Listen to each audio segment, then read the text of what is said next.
Good morning, everybody. Thanks a lot for being here, and thanks a lot to the organizer for inviting me to discuss about high-redshift GRB host galaxy through absorption spectroscopy. Let me give a bit of context on the early universe, which is a topic that has not been addressed so far.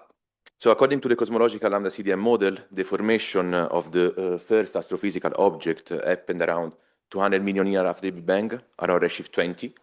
They decreed the end of the so-called dark age, since they are the first source of photons that ionize hydrogen and the first source of chemical elements heavier than hydrogen and helium.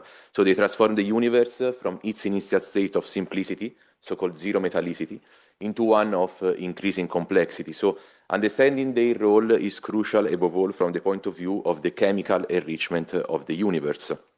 Indeed, different kind of stars produce different kind of elements and in different amount, depending of the initial mass of the progenitor, depending of the explosion energy and of the type of explosion, different type of explosion, for example, primordial supernovae in the early universe, core collapse supernovae, type 1a, and so on. So concerning the cosmic nucleosynthesis, there are still many open questions, like how did first stars enrich galaxies, what is the impact on the reionization, and how the chemical enrichment evolves. So the idea is to study gas in the early universe in order to look for the chemical signature of the first stars and so explore the nucleosynthesis processes. As you know, JWST is revolutionizing the field of the high-redshift universe. So what is the current state of the art concerning high-redshift galaxies? So here on the left, you see the current redshift record for a galaxy observed with JWST, which is 14.4. So you see here on top the photometry, you see the 2D spectrum and the 1D extraction on the bottom. So you see the Laman alpha, which is the absorption due to the neutral hydrogen, and you see here some emission lines. So we are probing the ionized gas phase. As well, on the right, you see that JWST always to observe a galaxy that show strong metal enrichment. You see here an abundance ratio, which is carbon over oxygen as a function of the metallicity. And you see that clearly already a redshift greater than 7 and 8, even a redshift 14 with the red diamond, you see that we can fall in a region which is around 0.1, 0.2 metallicity respect to solar. So we already see strong metal enrichment at very high redshift. So let me give you an idea of the two different approaches that we can follow in order to study the high redshift universe, the high redshift gas, and the high redshift galaxies. So here on the left, you see the conventional method, let's say, which is to observe luminosity restricted galaxy through emission spectroscopy. So again, probing the ionized gas phase. On the right, you see instead the GRB method, let's say again, which is actually absorption light spectroscopy of GRB afterglow. And in this case, we can probe the neutral gas phase, so along the line of sight of the host galaxy of the GRB. And in this case, we need the help of spectroscopy by a large ground-based telescope. So let's give a look now at a simulation point of view, let's say. So you see here a simulation of a galaxy at redshift 8. So here you see the surface brightness of oxygen 3 emission line, which is a typical line that is seen in galaxy spectra. And you see that the emission comes from the inner region of the galaxy. While instead, in the middle, you see the neutral gas phase. So you clearly can see that it covers a wider region. And for the moment, JWST is poorly able to detect and observe this neutral gas phase, which is very important. So we have still few constraints on the properties of the neutral gas in galaxies following the conventional method. And it's very important because it's the main component, the neutral gas at high redshift, and it's the one that retains the majority of metals, as you see here in the right panel. Some step forward on this direction, so on the neutral gas with the conventional method, has been done recently, also with JWST. Indeed, there are direct measurement of neutral gas reservoir in local environment redshift greater than 8 So you see here these three red stars that represent the three galaxies that you see here on the right, for which we have been able to measure the Raman alpha absorption, so this is the absorption to the neutral hydrogen. And indeed, we can put these 3 points on this plot, which is the neutral hydrogen as a function of redshift, in comparison with this orange circle, which are gamma ray bars dumped in the Raman alpha system, so host galaxy of GRBs. Furthermore, recently, with the conventional method, so by observing galaxy at high redshift with JWST, we have been able to detect also absorption lines, but these cost a lot of time. Actually, 30 hours of observation to detect these absorption lines, together with emission lines as well.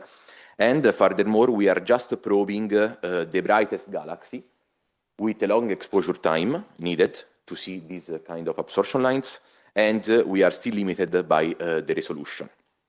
So here on the right, you see that, in fact, we are probing with these red stars just the brightest galaxy, while with long gamma ray burst, we are able to cover a wider range in terms of UV magnitude. Indeed, gamma ray bursts are an ideal tool in order to explore the chemical properties of these faint high redshift star-forming galaxies. So the radiation emitted by the GRB afterglow travel along the Raynaud site up to telescope ground-based that follow up the detection of the gamma ray burst by acquiring absorption spectra, not only of the intervening system, as you do with quasars, but also of the host galaxy of the GRB. And this can be done with just 1 hour of observation. You see here an example of a spectrum of a galaxy redshift 4. So you see the absorption due to the neutral hydrogen of the host galaxy of the GRB. You see the Raman alpha 4, so the absorption due to intergalactic medium along the Raynaud site. And on the red side of the spectrum, a longer wavelength respect to the Raman alpha absorption, you see the absorption line due to the metals. And this is for a galaxy that is not detected in HST image, so with an error magnitude greater than 28.5. So this is to underline, again, the powerful potential on GRB afterglow to have access to the information of neutral gas, otherwise difficult, as we just saw with JWST as well, and with the current space satellite and also ground-based capability for luminosity galaxy selected survey. From absorption spectroscopy, we can measure two fundamental things, which is the redshift of the absorbers and the column density of the ions of different chemical elements from which we retrieve the chemical abundances in order then to study the metallicity and the dust depletion, the distance of the corresponding gas clouds, so it means the first neutral gas clouds along the line of sight respect to the GRB, the kinematic of the gas and the chemical abundance path, in order then also to compare with nucleosynthetic models in order to understand which kind of stars produce these kind of elements that we see in our absorption spectra. This is what I usually, and we usually do within Stargate collaboration, which we have an ESO large program at the VLT in order to follow up GRBs with optical near-infrared telescope. So you see here a collection of high redshift GRBs, redshift greater than 6, for which we have been able to determine a redshift spectroscopically and in some cases photometrically, underlined in red. And for the majority of them, we have been able to identify the redshift thanks to the Raman alpha break. And in few cases, actually 4, also the presence of metal lines. Let me give you some example. For example, the redshift 8.2, which is the highest for which we have a redshift spectroscopically confirmed redshift, a redshift confirmed spectroscopically, which is 090423A. So you see in two different spectrum acquired with different instrument, the Raman alpha break, so the absorption due to the neutral hydrogen. Again, for 120923A, we can see from the VLT spectrum that the Raman alpha break is present, and we are able to infer a redshift of 7.8. And recently, 250314A, the GRB detected by SVOM at 7.3, you clearly see that the line, you clearly see the trace in the 2D, that then it's present in the near infrared and disappeared in the visible. So we have been able to infer the redshift of 7.3. You see that there is no detection in Z-band. And I would like to underline for this case the high performances of the visible telescope on board of SVOM in quickly identified a potential high redshift candidate thanks to very early deep limits. Synergy also with other space satellites such as JWST at that epoch and Einstein Probe. And finally, a powerful and successful follow-up with ground-based telescope like the NOT with identification of the near-infrared counterpart and the VLT with the absorption spectrum that you see here. So here you see a summary of the list that I've showed you before of the GRB redshift greater than 6. Some more information, but I want to focus your attention on the fact that several times we arrive very late.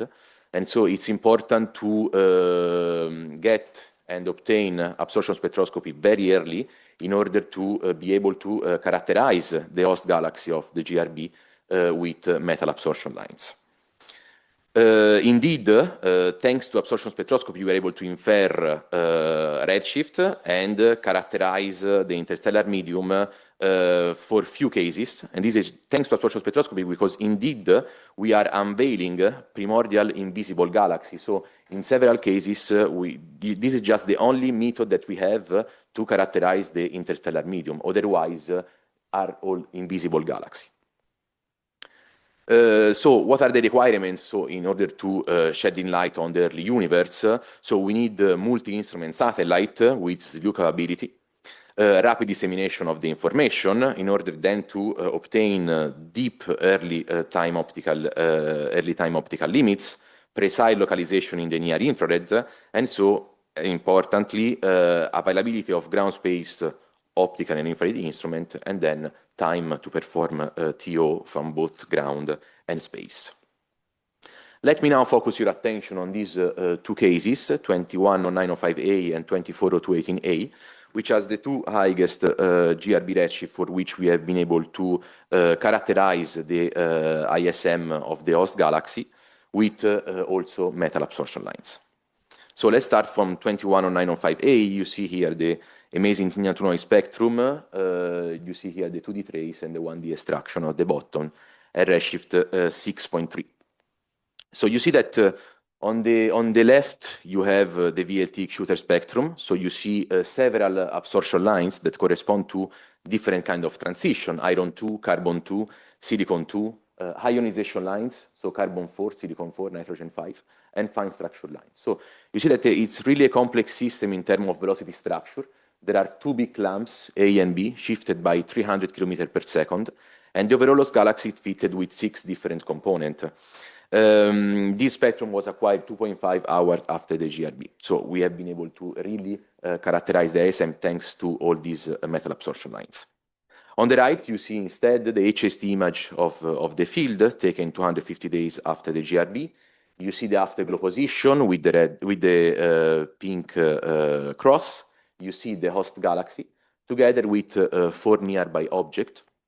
The delta object has been able to be discarded to be at high redshift, given that a second epoch at lower wavelength we have been able to say that it's not at the same redshift of the host, while the 3 others still follow-up observation are needed in order to see if you are looking at a possible galaxy group or interactive system.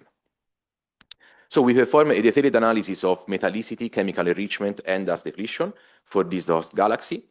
Here on the left, you see, I don't want to go into the detail of the method, but just to let you understand, on the y-axis, you have the element abundances, while on the x-axis, you have a parameter that tells you how refractory is an element. So from the less refractory to the most volatile, to the most refractory to the most volatile.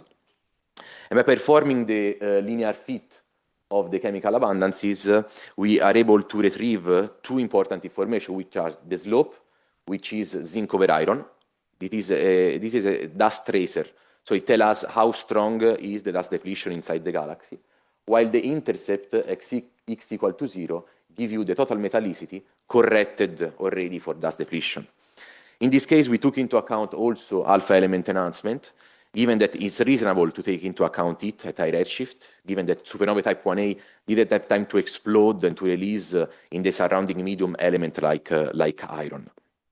So you see that finally we have been able to retrieve the total metallicity and zinc over iron. This kind of analysis can be performed also component by component. So in the spectrum that I showed you before, I said that there were different kind of components. These are gas clouds along the line of sight that we are able to discern along the line of sight. And so we can perform the same kind of analysis also component by component, with a slight difference that now in the y-axis we don't have anymore the information on the neutral hydrogen, because we are not able to split the damped Lyman alpha absorption in different components, but we are able still to retrieve the information on the dust, so to see if there are components more or less affected by dust. Then the deviation from this linear fit are just due to nucleosynthesis, because we have taken into account alpha element enhancement, we have taken into account dust depletion, and so we can retrieve the chemical abundance pattern. So abundance ratio for different elements respect to iron, just due to nucleosynthesis, and then we can compare with local abundances in local stars or nucleosynthetic models. In this case, the total abundance pattern can be explained with nucleosynthesis due to core collapse supernovae and massive AGB stars. So same kind of analysis we can perform, as I said, component by component, in order then to see if some components, so some gas clouds, show some peculiarities, like, for example, component 3 and component 4 in this case show an interesting aluminium overabundance together with oxygen underabundance. And by investigating this kind of abundance ratio, we can see that this kind of abundances are typical of some stars that are found locally in globular clusters and dwarf galaxy.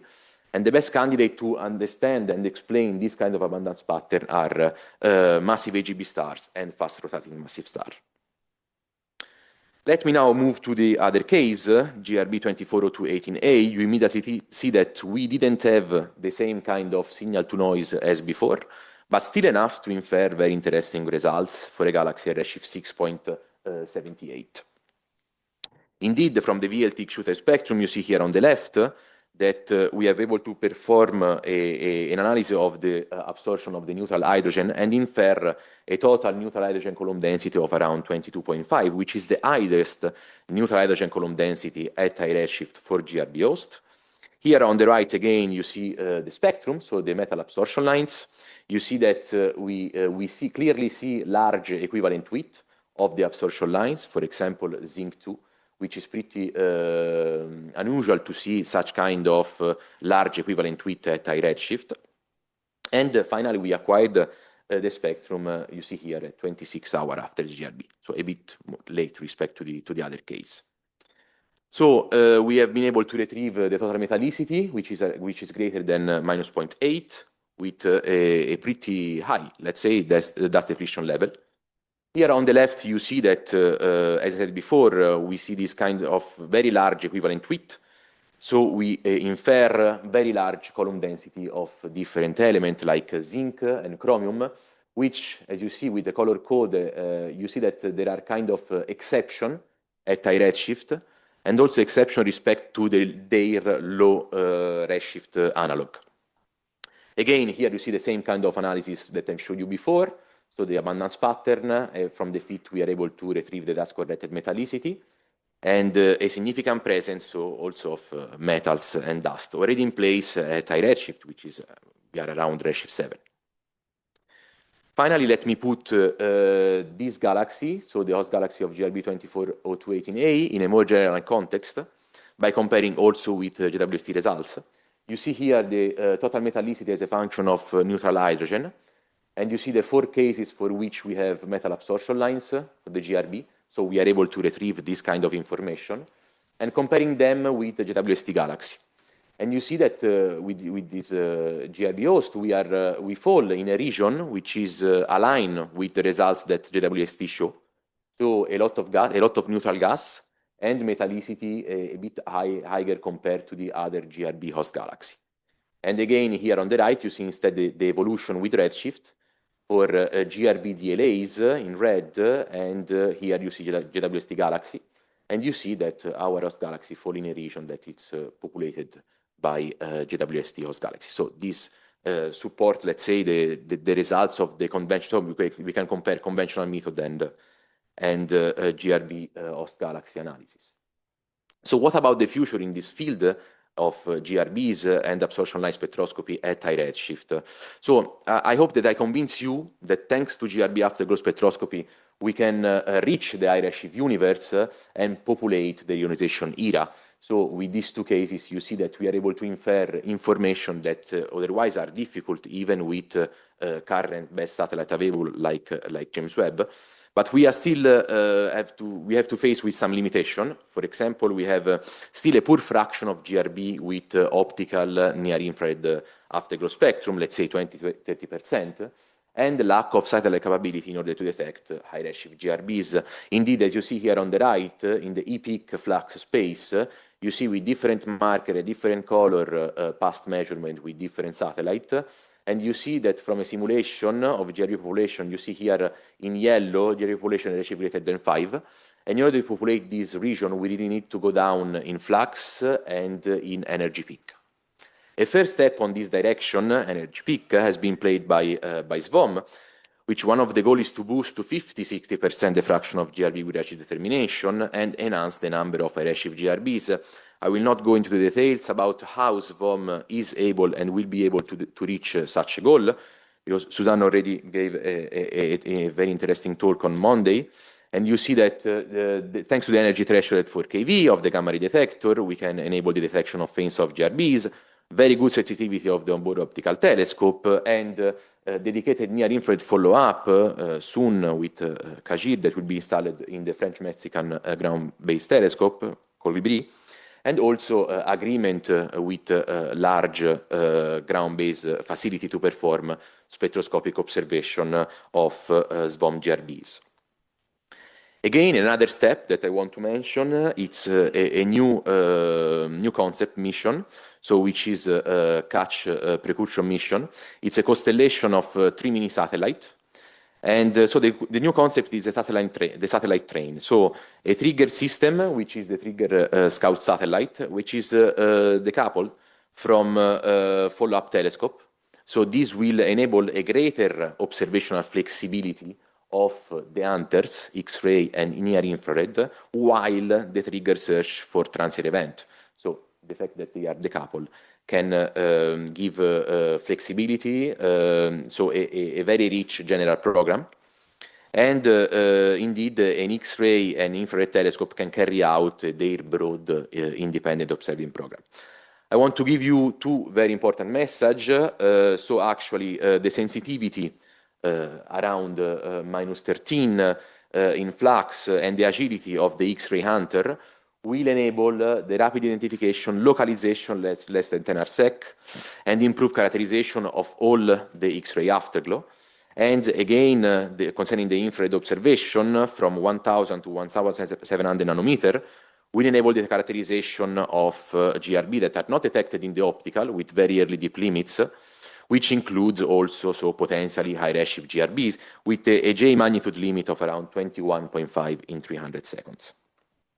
All this, of course, in synergy with ground-based facility, as in the future that will come soon, the extremely large telescope that will be equipped, for example, with a high-resolution spectrograph Andes that will be able to cover a wide wavelength range, kind of X-shooter, and spectral resolution of around 100,000. And this will enable and allow us to reach the signal-to-noise level that we really need to study faint high-redshift sources, constrain key element column density, study relative abundances in individual gas components along the nanosite, as I showed you before, the same kind of plot, but here I superimposed nucleosynthetic models with different mass of the progenitor. So quantitatively, with the resolution of Andes, we will be able to really characterize and discuss the chemical abundance pattern by comparing with nucleosynthetic models quantitatively. And finally, also discern between different enrichment scenarios in order to probe the existence of massive pop-3 stars, so fair stars, enrichment by fair stars. You see here a simulation of a absorption spectrum, and you see that, for example, with silicon-2, we will be able to discern between different enrichment scenarios, like core collapse supernovae due to normal star, or core collapse supernovae pop-3 stars, so enrichment by fair stars, and as well plane instability supernovae. So with the optical depth of the line, we'll be able to discern between these different kind of scenario. So I hope that I convince you that unveiling galaxy at the high redshift and study the chemical properties, the nucleosynthesis process, the chemical enrichment is a key objective in modern astrophysics. In order to probe the neutral gas phase, which is main component at high redshift, that retains the majority of metals, we need bright background sources as GRBs, which are very powerful tool in order to probe the interstellar medium of high-redshift galaxies, their metal and dust content, chemical enrichment, and nucleosynthesis of different kind of elements. I've shown you two different cases, the best cases that we have so far, 210905A and 240218A, where we were able to really obtain unique information otherwise difficult with the conventional method, let's say, luminosity-directed galaxy survey, of neutral gas and chemical composition. In my opinion, the future is bright thanks to space mission such as SVOM and Einstein Probe right now, and hopefully catch that will be in synergy with ground-based observation and facility that will come soon as SOX and more long-term, let's say 2030, ELT Andes. So with this I finish, and thanks a lot for your attention.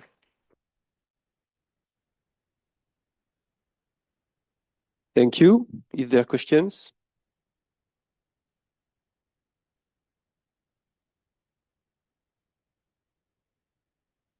Hi, that was really interesting. I have a very basic question. You said, oh, sorry. You said pretty early on that I can't remember the exact slide. You made a comment about you were spectral resolution limited. In one of the cases you were talking about before, you had these like amazing examples, which are super cool. Is that a signal to noise issue or is that a telescope issue when your spectral resolution limited? Okay, so actually, spectra are usually like 2 points with a power law fit between them. So like basic words are good. No, in fact, concerning the resolution, yes, we are limited by the spectral resolution of the instrument. And just to give you some numbers, for example, with JWST, we have a resolution of around 1000. Instead, for a very large telescope in Chile, we usually use a spectrograph X-shooter that have a wide wavelength coverage. We are around 10,000. Oh. So a factor of 10 more respect to JWST. Okay, thank you very much. Here.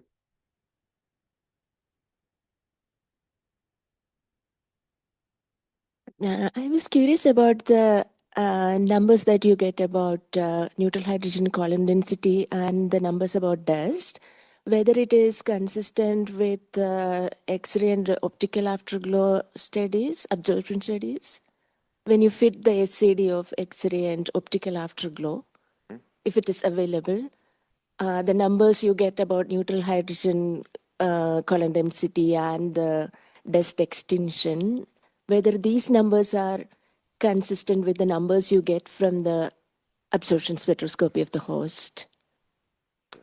I'm not sure that I get your question. I get. Yes, in fact, there are a lot of studies that try to compare the neutral hydrogen column density inferred from absorption spectroscopy of the afterglow and the total hydrogen column density. And these are not the same neutral hydrogen column density. And the one probed by the X-ray show usually an excess respect to the neutral hydrogen one. I don't know if I answered to your question, maybe not. Okay.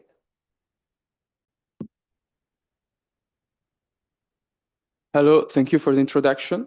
So my name is Francesco Magnani. I'm a PhD student at the University of Aix-Marseille from here. And so yeah, I want to present you some examples of afterglow we detected with COLIBRÍ that are showing interesting features that are not explainable only with the standard forward shock scenario. So first of all, COLIBRÍ is a French-Mexican collaboration. Some institutional partners, the institutional partners are shown here, Aix-Marseille University, CNRS in France. I'm talking about a 1.3 meter robotic telescope which is fully robotic in alt azimuth, located in the National Astronomical Observatory of Mexico in Baja California, right here. And this is the view from the side, actually. This is the dome that opens, and inside you can find this orange telescope, which is COLIBRÍ.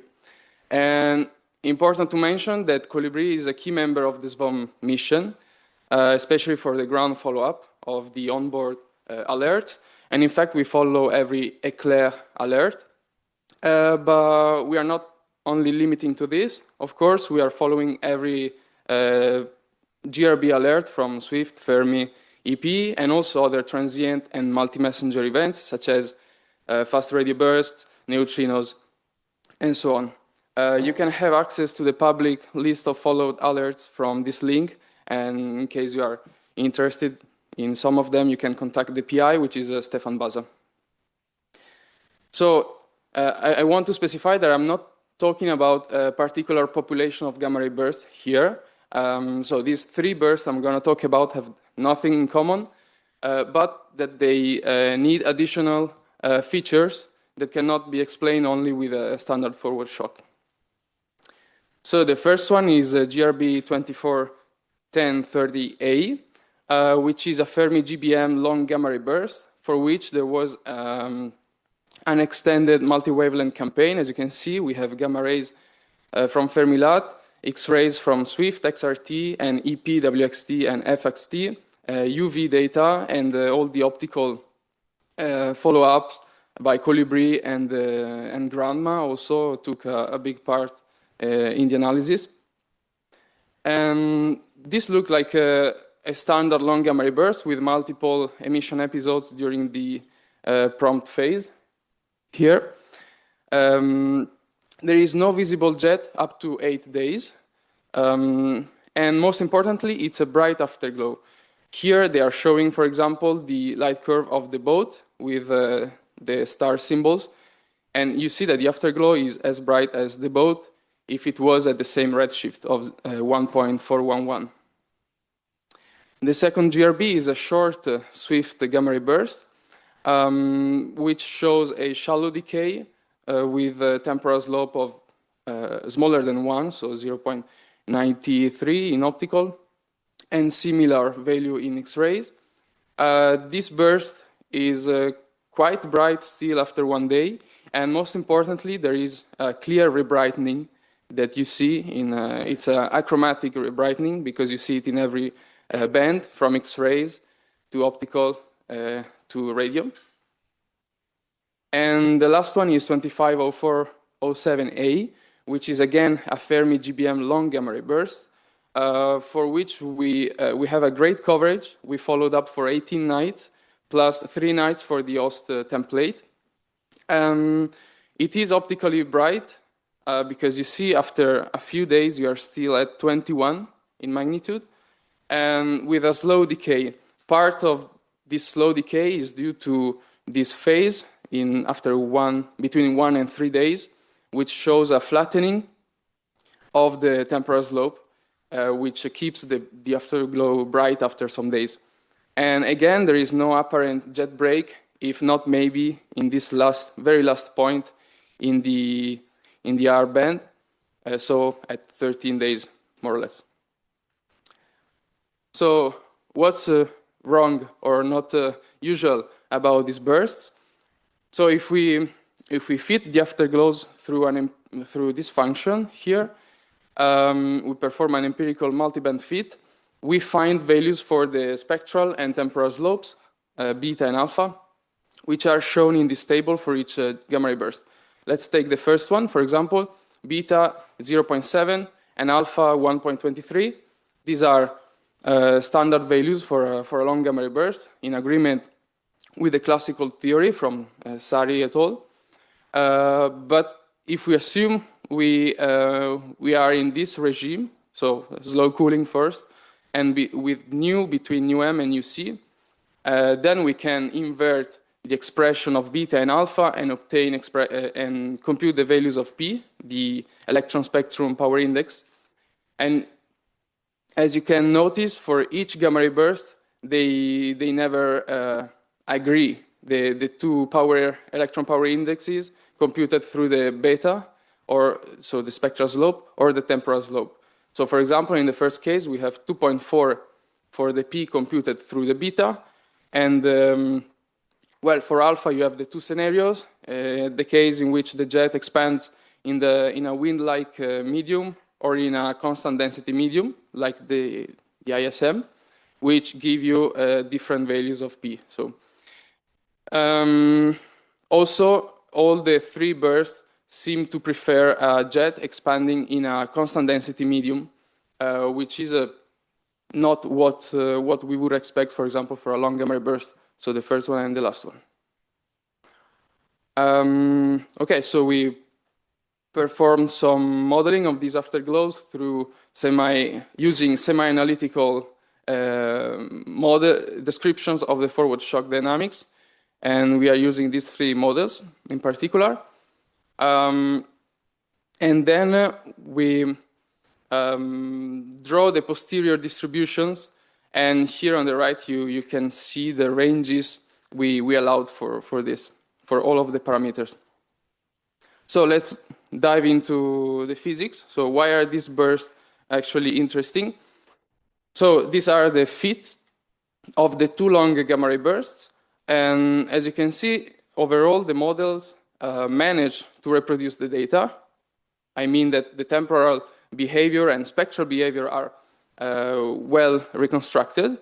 Of course, there are some caveats, like here you are undershooting your ultraviolet data, or for this second burst, for example, the first point of the X-ray light curve in the band of 10 kilo-electron-volts is not really well fit. But most importantly, I want to focus on the parameters obtained through the fitting.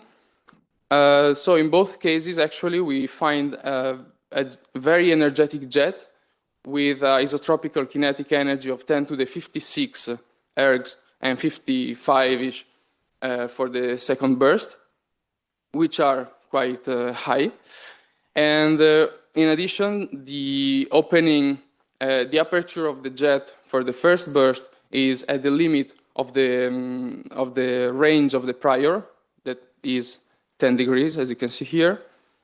Of course, because there was no jet break visible, so the model couldn't constrain that easily. And in the second case, we find a very, very low density for a long gamma ray burst of 10 to the minus 3 over cubic centimeters.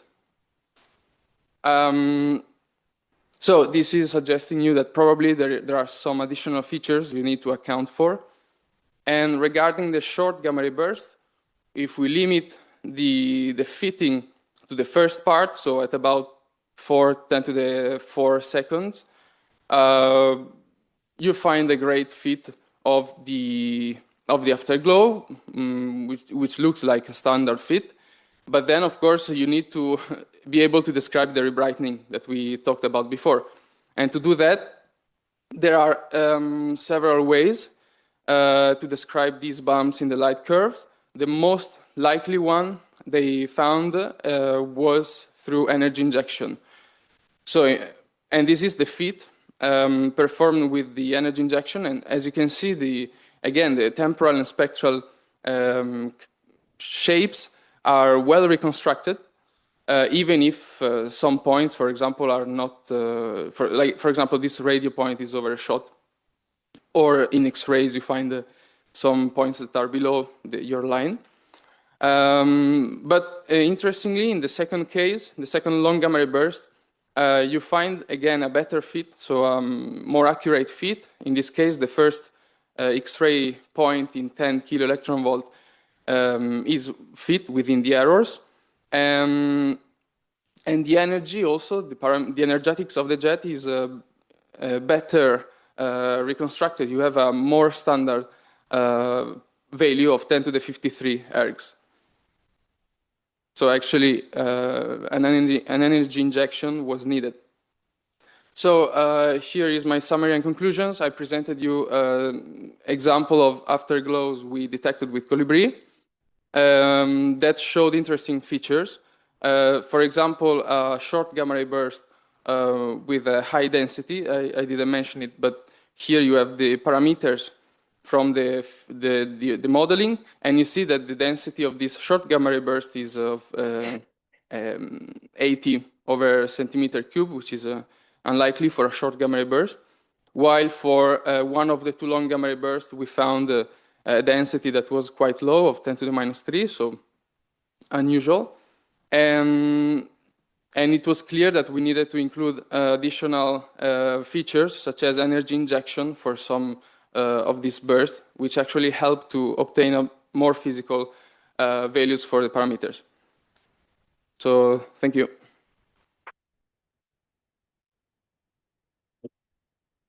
Thank you. Questions?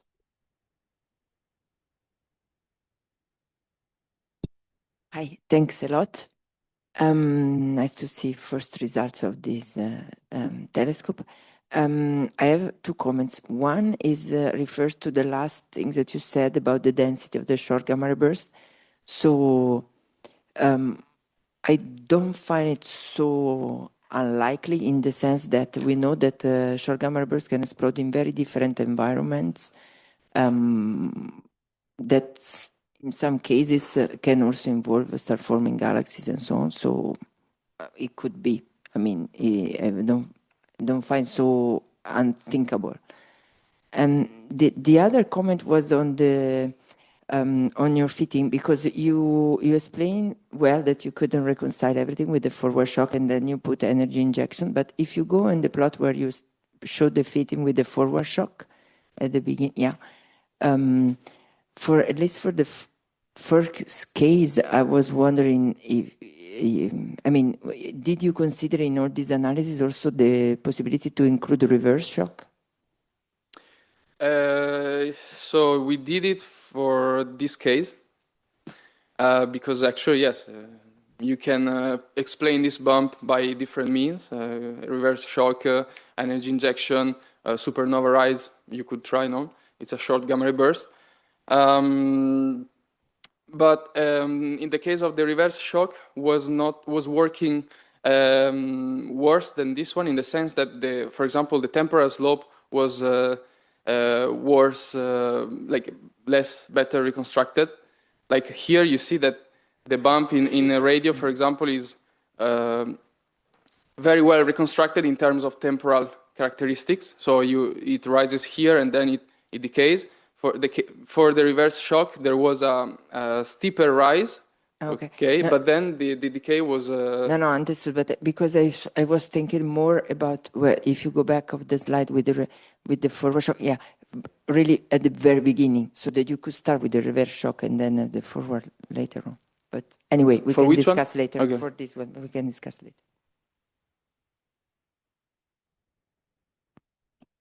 Hi. These are really interesting results. I have a analogous comment to Susanna about the density. Actually, for 250407A, I also don't think that's a totally surprising density. Radio observations have found like multi-wavelength analysis for some long gamma ray bursts, we found like 10 to the minus 6 once. We also find similar densities in some X-ray binary studies, so I wouldn't be like super concerned there. So I love that you included radio observations in the short GRB study, and might sound like a broken record.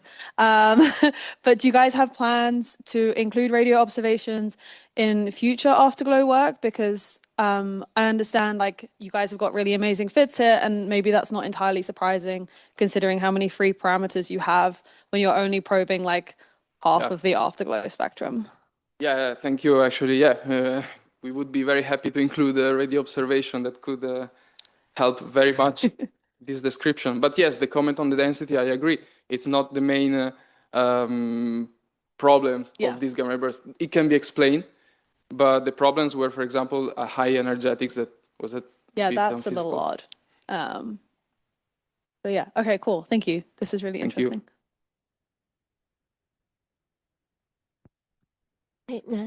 Regarding the rebrightening you see in one of the cases, is it possible to use a density enhancement to explain that? Yes, they did. they did try to explain it by density enhancement. I don't remember the details, but I only remember that the most likely scenario was the energy injection. We can talk later. I can reopen the paper and have a background. Thank you. We have to move on. So our next speaker will be Clément Pellouin, which will speak about GRB afterglow in the SVOM era.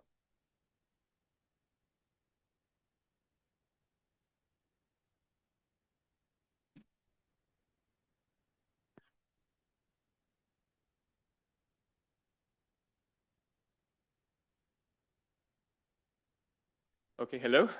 Thanks for giving me the opportunity to talk today, and thanks everyone for being here after a long evening yesterday, I'm sure.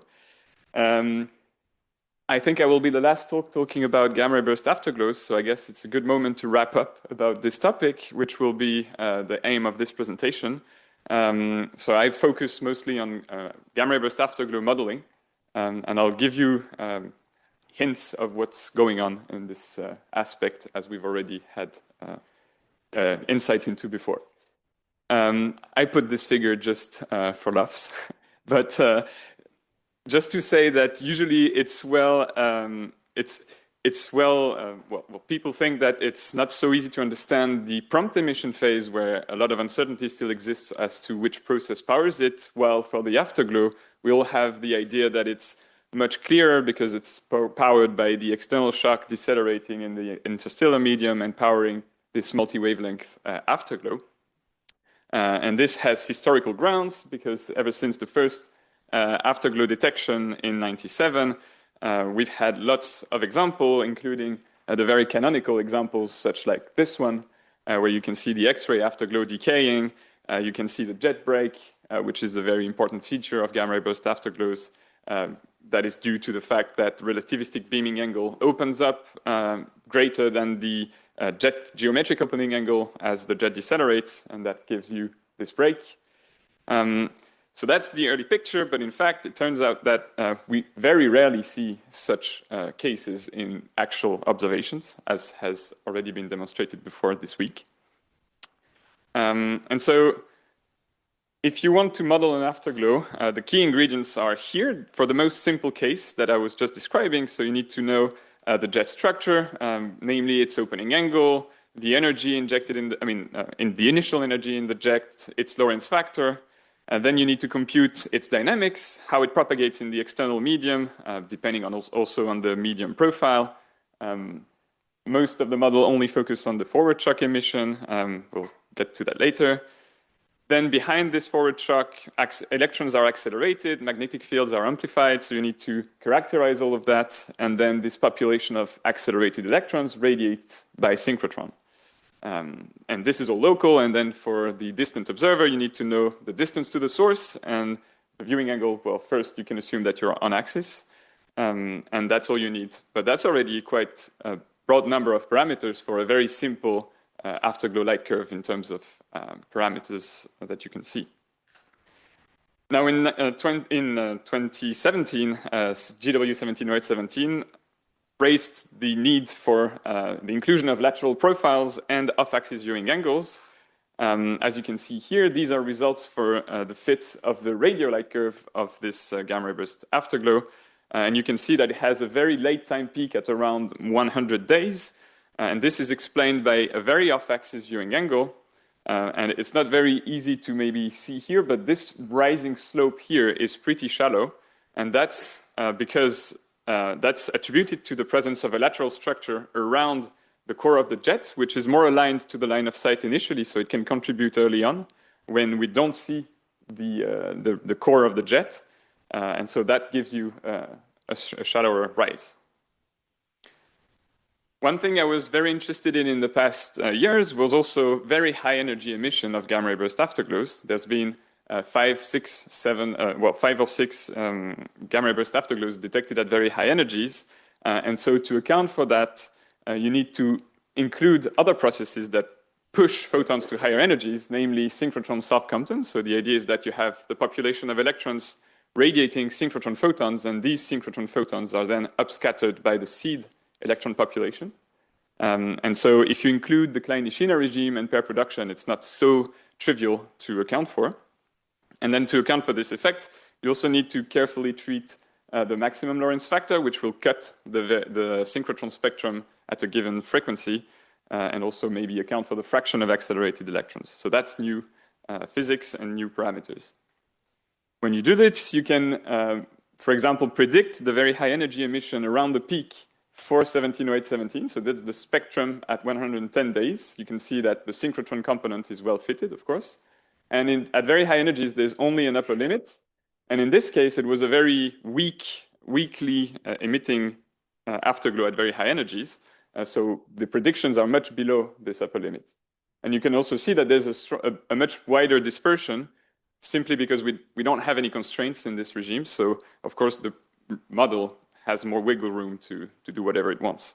That also is a hint that having very high energy observations helps in disentangling some parameters of the models. Moving on to an example where there was very high energy observations, 1901-14C. This is an example of a fitted spectrum at a given time, 90 seconds here. And you can see that there are clearly the two components, synchrotron and synchrotron Safcampton. And in this case, there is significant synchrotron Safcampton emission. And for later times, let's say, I'm anticipating already, but if we have very nice characterization of the afterglow in this regime, then this will give us more insights into what goes on at the transition between the synchrotron and synchrotron Safcampton components. And that's directly linked to the electron acceleration processes. So that would be very interesting to get. And then also you can actually use the predictions of the model, if you trust it, to have an idea of what the data should, well, what the observations should look like at very high energies, and then compare that to what you actually see, and then put constraints on the diffuse infrared background that also dims out the observed flux. So that's for very high energies. Francesco just mentioned that this other example was one mentioned by Francesco just earlier. It's a case where there's no very high energy observations, but I just want to say that it is still important to account for synchrotron Safcampton, even if there is no very high energy detection, because, well, first, this is a physical process that must be happening, so why not account for it? And then second, it can have a very strong impact on the predictions you make. So this is, in solid lines, you have the fitted spectrum at a given time, if in the case where we only account for synchrotron radiation, and then we put the same parameters, but this time we account for synchrotron Safcampton scatterings. And you can see that you get something completely different. So this is also due to the fact that the parameters in this case are a bit extreme, as was discussed before. But still, in this case, there is a very strong effect on electron cooling. That's very important to account for. And just in this case, also answering the question from before, from Susanna, I think, we didn't test it, the reverse shock, but potentially that could be a solution to explain the early emission. Now, going to the radio, for fans of radio here, synchrotron self-absorption is also important to account for. And this also has impacts, as you can see here, because this is a simulation of a radio afterglow light curve at 3 gigahertz without synchrotron self-absorption in solid lines and in dashed lines when accounting for it. So, of course, here I chose an example where nu A is going through the radio observing band, but you can see that, well, basically early on the afterglow is very much self-absorbed, and then at some point nu A crosses the radio band, and so you move from this regime to this other one. And so you can produce also multi-peaked radio afterglow light curve, which is something very interesting to have. And now there's also a very broad diversity of afterglow models that include several other components. So reverse shock emission can be an important component, especially in early optical and radio. Then if you have very late time observations, it's a key to account for jet spreading at late times, because this can affect the light curve properties. Then, depending on the light curve profiles, especially if you have rebrightenings at late times, energy injection can be important. There's also examples where authors are using stratified media to reproduce the afterglow light curve. So that's also something that adds extra features to the afterglow, of course. And then if you have a reversed forward shock system, you can have external inverse Compton scatterings from photons from one shock to the other, which adds another component. You can also think about hadronic processes to radiate at high energies. And of course, all of this is not alone, so you can also have the contribution of the supernova or the kilonova or the cocoon or whatever you can think about that will also contribute to the afterglow at some point. So all of this together is to say that, in fact, afterglow modeling is not that easy, and that it's not easy to also have complete view of a general sample with, let's say, self-consistent assumptions across a sample. And moving to EP SVOM detected events, especially the soft ones, there are different flavors of this model that are mostly explored, namely far-off axis observations, or failed or choked jets, or dirty fireballs, as I will just show now. This is an example from EP that was recently published. You can see that the prompt emission of this gamma ray burst puts it in this region of the Amati diagram, which is not really populated at the moment. And in this paper, the afterglow fit is used to put constraints on the model of what's going on. And the authors here claim that the afterglow is well reproduced by a low Lorentz factor jet. So that would correspond to what we call dirty fireball. So a lot of baryonic pollution. The jet, let's say, has more struggle to be accelerated and so has a low Lorentz factor. And also in a wind medium in that case. And we have a similar example within the SVOM data set. This is an ongoing study that is led by Zheyu Lin.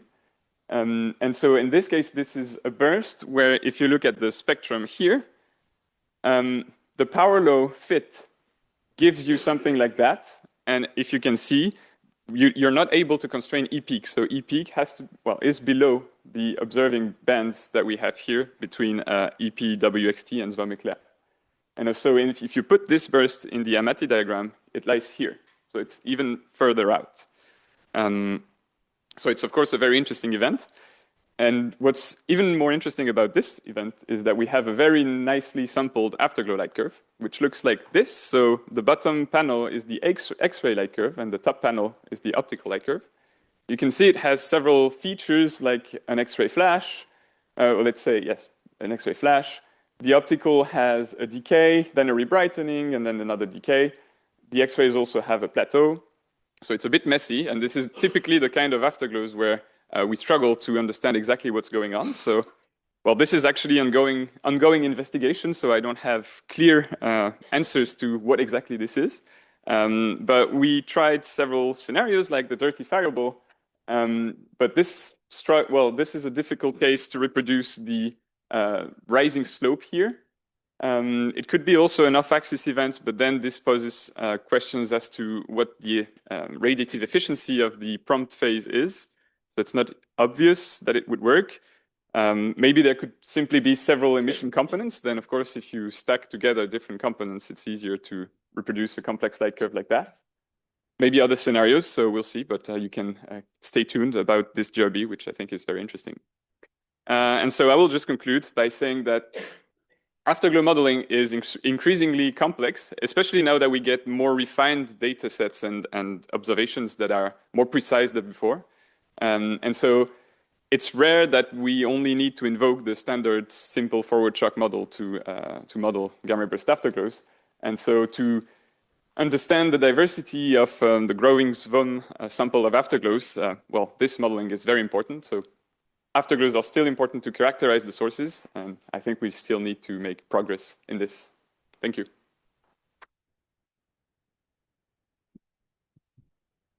Thank you. We have time for one question.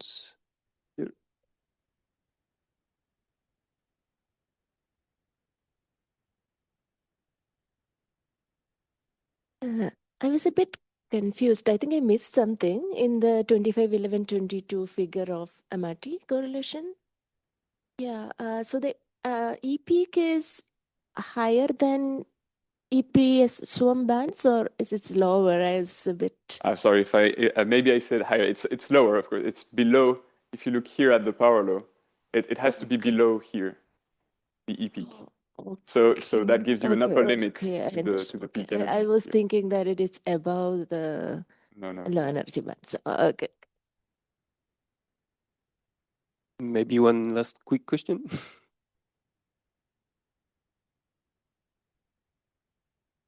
My question is not about radio. It was just a clarification. You had in your final slide, and you mentioned it elsewhere, about when you say stratified medium, could you just explain exactly what you mean, just so I'm not misunderstanding? Yeah, so usually the density profile in which the jet propagates is assumed to be either constant or decaying as a simple power law. Yeah. And it's a teaser because it's an ongoing SVOM paper that should be out very soon, I think. Exciting. But they basically have a stratified profile in the sense it's a 3-component density power law profile. And it also is it's very interesting because it also gives you insights as to what happened at the latest stage of stellar evolution, because then you can also relate that to winds and what happened. Okay. So yeah, that's what I meant. Cool. That's really interesting. Thank you. We have to move on.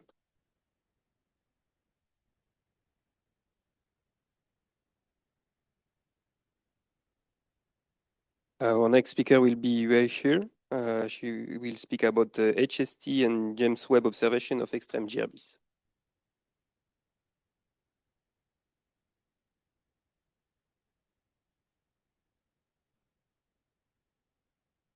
Okay, hello everyone. My name is Huei Sears. I'm a postdoc at Rutgers University, working primarily with Sarabja and Org-Brouwer, but I have a pretty big collaboration network.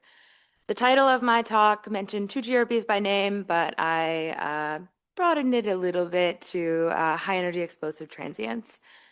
This is my favorite James Webb Space Telescope image, and it's my favorite because they let me propose to take it, and I'll tell you about it in a few slides. So the first high energy explosive transient I'm going to tell you about is GRB 250702b. We had an invited talk on this on Tuesday by Rob Iles-Ferris, and Ben Gombrance mentioned this transient yesterday. This is the longest GRB ever, an ultra-long GRB, so to speak. It's about 2,000 times longer than the normal GRB. It triggered Fermi 3 times. And more exciting than that, it was detected by the Einstein Probe a full 24 hours before the Fermi gamma rays. There have been many, many papers on this. I don't intend for you to read all of these, but there's a lot of interest in this source, and there's a lot of disagreement on what could be causing this transient. But the 2 main ideas are that it's a weird ultra-long collapsar GRB, so the long GRB we've been hearing about with the supernova and the massive star, or it's a jetted TDE of some sort. We haven't had very many talks on TDEs quite yet, but we'll have several this morning.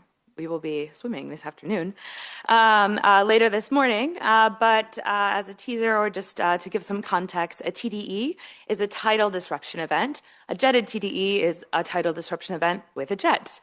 And a tidal disruption event happens when a star, or sometimes a white dwarf, comes too close to a black hole, and it gets tidally disrupted by the gravitational or by the tidal forces of the black hole. It looks something like this, but we'll hear more about these later.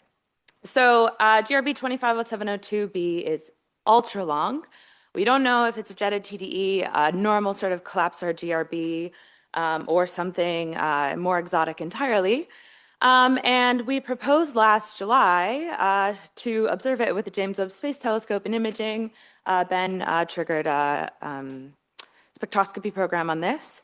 And this is the image that we got with our program. And you can see the host galaxy in the inset there, and you see this really bright red, massive dusty galaxy. Before this imaging, we had, I think, one orbit of HST imaging and several on the ground. And we weren't sure if this was two galaxies merging. You can kind of see this separation in like H and K by the dust lane, but this James Webb Space Telescope imaging really was strong support that we have this one very massive, big galaxy with this striking dust lane throughout. The white crosshairs show, oh, maybe I should use the laser. Where the transient is. And you can see that it's pretty close to that dust lane. So this transient was not detected in the optical. It was kind of through the plane of the Milky Way, but also there's a lot of extinction from the host as well. So let's look at this 5 filters of imaging in more detail. So we have these 5 filters, and the TLDR of this slide is that there is a possible 3 sigma detection of the transient in F150W and F200W, and non-detections in the 3 redder filters. So I spent a lot of time trying to subtract this very complicated, dusty, busy galaxy with GALFIT, which is not strongly recommended to do. So we subtracted most of this sort of smooth Sears profile of the galaxy off. And that was how we came to this conclusion of a possible 3 sigma detection in the blue filters. So what does this look like in a light curve shape? So I've plotted here a non-detection limit and then the possible detections as the squares in the triangles on the right. And I've compiled the ground-based H and K data and the HST data point here in orange. And then also in the stars are the X-ray observations compiled in Brendan O'Connor's paper on this source. And importantly, for gamma ray burst light curves, they're usually expected to be achromatic in nature, barring any sort of extra component or something like that. And so if we apply this X-ray decay to the H and K band, we see that if it's a non-detection, it's pretty non-constraining, but consistent with. But if it's a detection, that's really unexpected for a sort of normal collapsar GRB. So earlier I said the 2 main ideas are a jetted TDE. We've only seen 4, maybe 5 with a recent JWST DDT, jetted TDEs. And in all of those jetted TDEs, we see this sort of plateau in the optical and infrared wavelengths. And so I've plotted all 4 of these jetted TDEs in various blue shapes and 3 pretty well-sampled ultra-long GRBs that we know of in the green shapes, and then again the H and K data from GRB 250702b. And the conclusion of this plot is that our observations here are much fainter than most of the jetted TDEs. However, there is 22 CMC, which is consistent, so it's hard to make too many constraints from that. The 22 CMC data is a model, not observation, so there might be some uncertainty there. But it otherwise seems to be pretty consistent with these green ultra-long GRB decay. So the conclusion here is that we're still really not sure of what this could be. If we assume that these JWST observations are detections, so the squares on the last plot, I tried fitting with a collapsar afterglow and a supernova, so a collapsar supernova. And the limit would, to be in agreement with the detections, we'd need about 2 times 1998 BW. This is pretty bright for a supernova, especially with the limits that Ben presented yesterday in the near spec spectrum. So it's not totally clear, but the supernova luminosity is also, what's the word? Dual fit with the dust. If you raise the dust, then you have to increase the luminosity of the supernova, and the dust is pretty poorly constrained. It ranges from like 2 to 6 magnitudes of dust along the line of sight. But if we also compare it to the jetted TDEs, it'd have to be 4 times 22 AHT CMC, which kind of makes sense given this plot. So still, the jury is out. It could be anything. One thing I think would really help constrain the progenitor path here, or the intrinsic nature here, is if we were confident on if these are non-detections or limits, which could be resolved with template imaging with JWST. So if you see that proposal, perhaps say yes. All right, I did not plan my timing quite well. So the other transient is 221009A. I'm going to go through this fast. This is called the boat, which is why there is boat imaging to help trigger your mind. This is the brightest of all time. I've heard the comparison of this is a stadium full of light versus just a light bulb with 130427A. It's not quite an ultra-long GRB in the definition, but it's very long compared to your standard 60-second GRB. This is an extreme collapsar GRB, so there was a 1 CBL supernova detected in James Webb Space Telescope imaging. It's at redshift 0.151. And because it's so extraordinary, many teams, including two that I was on, proposed for HST and JWST imaging. It's really close, it's really bright. Let's go after it and get as much data on it as we can. So if you, a year after burst is quite a long time to observe an optical afterglow, so you might be suspect that we could even see it with HST and JWST, the host galaxies in the middle here. But if we go to JWST, we can see that transient striking there. So the SED shows this blue upturn that's not explained very well by a supernova component, especially out at 345 days. Looking at the light curve, that's also not explained very well by just your single sort of consistent decay plus supernova, but it's explained pretty well, or it's fit pretty well by this broken power law plus a supernova plus this constant to match that blue upturn with the purple stars. So what is this break? In my paper, our paper, we claimed it was consistent with a jet break. However, Lauren led a paper on this with also quite late time radio observations, and she fit it pretty well by three radio components. And it's quite convincing in her paper that it fits pretty well. However, I will note that there appears to be a break in the 15.5 gigahertz light curve at 55 days, which is consistent with the break we find in the optical/infrared light curve. So maybe it's a jet break. That could make sense that it's in the optical, infrared, and radio, but more analysis is necessary. What is the constant? I suspect that it could be a star cluster. So we see H2 in emission at the GRB location, which is unprecedented. But it's also fit quite well by light echo, and light echoes are expected to be blue. So a late time blue source could make sense there. We have more HST imaging at nearly 3 years post-burst, and I know that there's more X-ray and perhaps radio data that we're putting into a paper, hopefully later this year. All right, so that's my thing, and then I'm on the job market, so I just wanted to advertise a little bit more about 2 more projects that I'm working on. So I showed this slide on Monday during the GCF panel. So this is 1 CBL showing shock breakout features. We have JWST spectra in black. It shows this bright mid-infrared emission. It's fit pretty well by dust. Not quite sure yet on how much dust, but at least 2 dust features. And then yesterday we had a few talks on calcium-strong transients, and James Gillanders had a question, but I don't see him here today. But this is supernova 24 KCE at 0.003. It's a calcium-strong transient to the best of our knowledge, and I think he was asking about this line here, which I identify as calcium-5, but this is also in prep and will be coming out later this year. And I also wanted to bring up 24 KCE because it was detected in one of the first look images from the Vera Rubin Observatory. We can't actually do science on this, and I've been told that the colors are not too scientifically meaningful in this, but I just like to include this on my last slide. And so with that, I want to say thank you so very much, and I encourage you to ask Huei all of your questions. Thank you.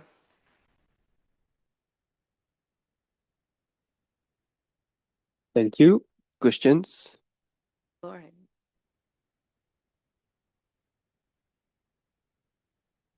Hi, Huei. I have a question about your late time boat observations that you guys are proposing for.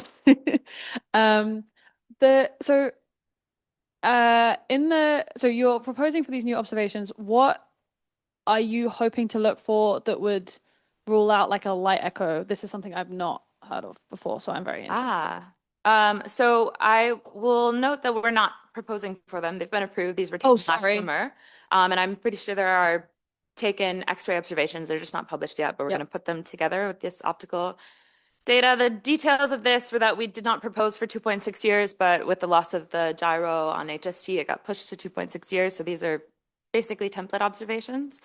A light echo happens when light echoes or bounces off nearby dust or other stuff in the region. So it's just a echo of light. Okay. We would expect it to fade with time. With a star cluster, that should stay pretty constant with time. So if it fades in these late observations, which hint, hint, it does. So I'm pretty convinced that this blue source is a light echo. Okay, that makes sense. Thank you. And we also have late time radio observations, which I've been meaning to publish. Let's chat, my friend. Yes. Okay, thank you. You're so welcome.